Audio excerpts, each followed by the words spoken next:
onemogućavanja ministra Hotija da poseti sever, koliko sam ja informisan, on je... Sa i përket pengesës që ju ka bërë ministrit Hoti për të vizituar Veriun. Me atë sa unë jam informuar se ai synonte të vizitoj kufit administrativ në Jarinje dhe Bërnjak. Megjithatë, ai u ndesh me një protestë organizuar të njerëzve që protestuan kundër vonesës së zbatimit të marrëveshjes për Asociacionin e Komunave Serbe. Nuk kam asnjë informacion se strukturat paralele si ju i quani kanë marrë pjesë në atë aktivitet. Jam në dijeni se përfaqësuesit politik të serbëve të Veriut, në këtë mënyrë pra duke bllokuar rrugën për 2 orë në mënyrë pasore me parulla kanë shprehur pakënaqësinë e tyre për shkak të zhagitjes së zbatimit të marrëveshjeve.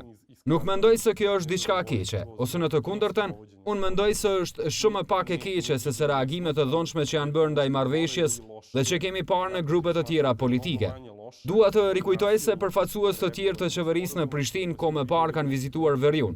Sigurisht se ka më shumë punë për të bërë dhe për të ndërtuar një besim më të madh. Por unë mendoj se në rend të parë rruga për ta mbërritur atë është duke zbatuar marrëveshjet.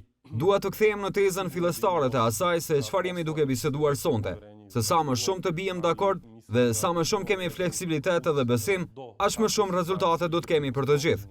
Disa marrëveshje po tregojnë ashtu siç ndërkombëtarët po thonë, situatë kur të dyja palët po fitojnë. Razgovora, dakle, što više sprovođenja dogovorenog, što više fleksibilnosti, to više poverenja i mislim to više rezultata za sve.